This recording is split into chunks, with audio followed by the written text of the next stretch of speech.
It was 110 days ago, November 1st, 2023. The Texas Rangers went and took it on a brilliant night not far from the Arizona desert. And now, the world champion Texas Rangers have returned to the Valley of the Sun, charting their course here in Surprise, Arizona for a possible encore performance. And hello from Rangers Spring Training 2024 here in Surprise, Arizona. Bill Jones joined by Rangers General Manager Chris Young. And Chris, the last time I did an interview with you, I did like 4 different interviews with you last fall, and there was champagne being thrown over our heads at that. This is much better here in Surprise. That was pretty good, though. Certainly more peaceful and drier as well, but nonetheless, it's good to see you again, Bill. Yeah, and there's some of the pictures there where you can see us. We're getting drenched in champagne. You haven't had a chance really to savor the moment because you went right into the off season, right? Well, that's the beauty of playing till the last game of the season is that you don't get much of an off season. You roll right into planning for the next year, and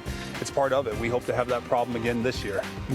First full squad workout is tomorrow, and as luck would have it, or sometimes bad luck would have it, Josh Young reports early, and he's got a strained calf. Of course, Corey Seager last month underwent surgery. You already knew going in he'd missed most all of spring training. Where do you stand health-wise right now? Yeah, obviously 2 tough breaks with Josh and Corey. They're 2 really important pieces of our team and our left side infield, but we're optimistic both will be back in and around opening day.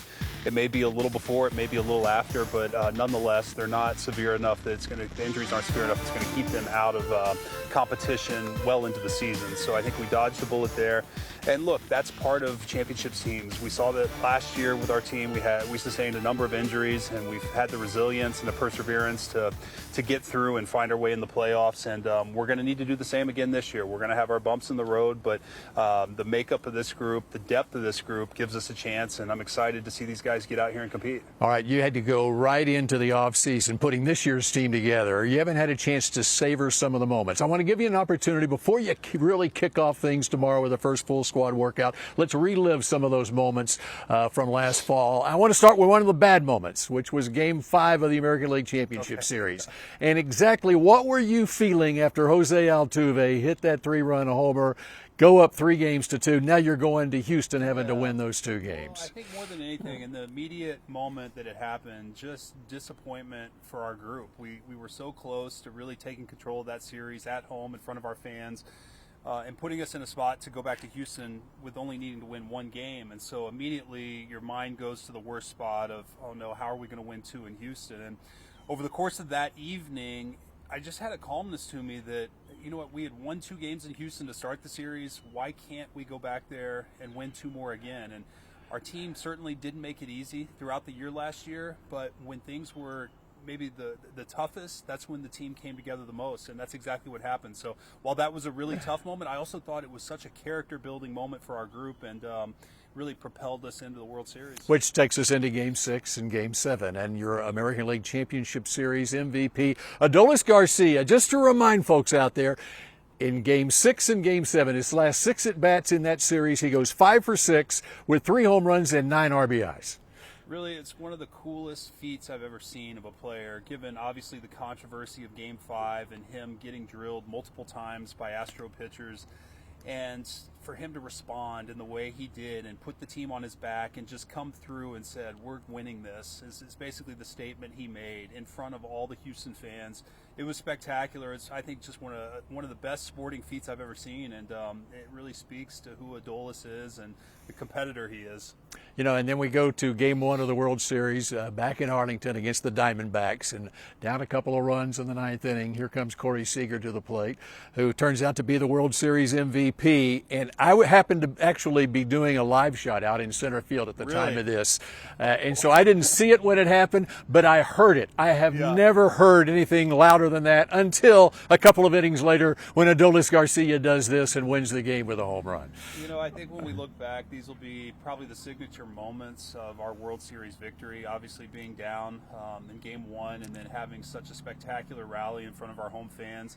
Probably the most memorable aspect of the World Series for me, aside from Game 5 when we clinched. But I remember being in our suite with my family and our baseball operations group, and I got so excited when Corey hit his that I actually got a little lightheaded. The crowd was so loud, it felt like the building was shaking.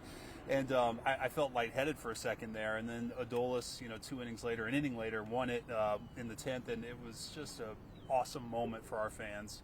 And so then the Diamondbacks come back and win game 2, and then you come out here to the Valley of the Sun and win 3 straight games. Yeah. And I don't know if there will be a statue of this, but maybe there should be. Josh Sborz slamming that glove down on the final out of the World Series. Spike. That's another favorite moment of mine. I remember lying in bed that night. It was probably early that morning, actually, trying to go to sleep, and looking at the highlights of that on my phone and seeing Sborz and just laughing and chuckling at his way of celebrating. It was just so classic, and Sborzy, it was certainly a memorable spike, and I hope to see more of those spikes.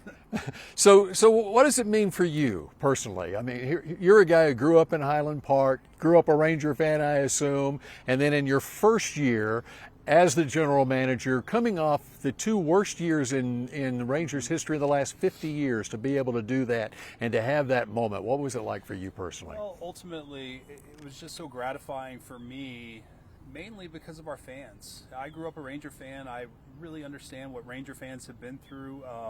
I feel like I've been a part of this franchise in so many ways, as a fan, as a player, and now as an executive.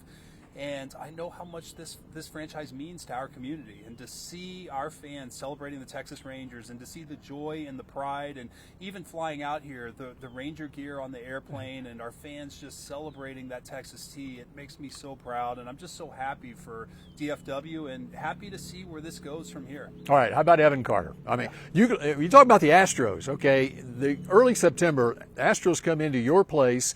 It was 39-10 was the score, aggregate score. And then Adolis goes on the DL. And so you call up this 21-year-old. What a genius general manager move that was. Well, everybody else will tell you I was the one holding off. I felt like it was a little bit unfair to Evan to bring him up when the team was struggling so much, because it was a tough situation for Evan to come up, and if he didn't do well, was that going to put too much pressure on Evan? And here I am, the dumb guy who was holding him back, when instead he goes off on this tear. So it really, again, speaks to who Evan Carter is, the competitor, the poise, just the makeup of a 21-year-old to jump into the big leagues in a playoff environment and perform at the level he did. It's hard enough to perform as a veteran player when you've been there for 10-plus years. As a young player, to step in and do what he did was remarkable. All right, you fast forward to this year and you look at your starting rotation right now, and it's almost, you got 2 seasons here. First half of the season versus second half of the season, when you hopefully get Jacob deGrom, Max Scherzer, Tyler Mahle, who you picked up in free agency in the offseason. But you start with an ace in Nathan Eovaldi there in your starting rotation. Yeah, look, Evo, we saw what he did last year. There were times where he put the team on his back and carried us, and he did that in the playoffs along with Monty. And, I really believe in our group. This is the same rotation, or very similar rotation, that we had a big portion of the season last year. And so it's critical that we keep these guys healthy, that they remain healthy and they take the ball every 5th day. And then I think as the season progresses, we're hopeful to get Max back, and then one of our free agent acquisitions, Tyler Mahle, and then eventually Jacob deGrom. And if we can do that and keep our main guys healthy, I think it sets up well for a nice second half run. But the first half, the schedule's tough. We're going to have a target on our back, and we've got our work cut out for us. All right, it's been a busy offseason for you, not only baseball-wise, but your own family, too. Watching as much basketball as you can. The Highland Park girls team, which makes the playoffs again this year. Your daughter, a sophomore post, Kate Young. We got video from last week, a playoff win over Haltom. She had 12 points and 10 rebounds. Oh, and there's Dad looking on. It's pretty special, isn't it? It really is. I can say this as a proud father. I love watching her and all my children play as much as I love watching the Rangers. And it's just, as a father, to sit there and see her have success and to experience similar experiences to what I had in Highland Park and growing up in Dallas. It's pretty awesome. So I'm very proud of her, proud of my sons too, and hopeful they stay on a good path here, and there are a lot more games to come. All right, Kansas City Chiefs go back-to-back. You're trying to go back-to-back now. I think there's a similarity, Bruce Bochy and Andy Reid. I think there's something of a little similarity there. What do you think? Yeah, I don't know Andy Reid very well, but I met him when I played for the Royals, and I see some similarities as well. I think that they're both very, very wise people who have a unique ability to connect. And I think that that's what Boch does so well, is he brings out the best in everybody around him, and he puts everybody else first. He's extremely competitive, but he's also humble as can be, and he respects everybody, and he demands accountability, but also is there to serve and make everybody better. So they're great attributes. I think Andy, from what I can see, has very similar attributes, and it's why these guys are so successful. There's one other thing. There's no one in that Ranger dugout who's going to bump into Bruce Bochy either in a big game. All right, Chris Young, we appreciate it. Good luck this season, and we'll have much more from here in Surprise, Arizona in just a moment.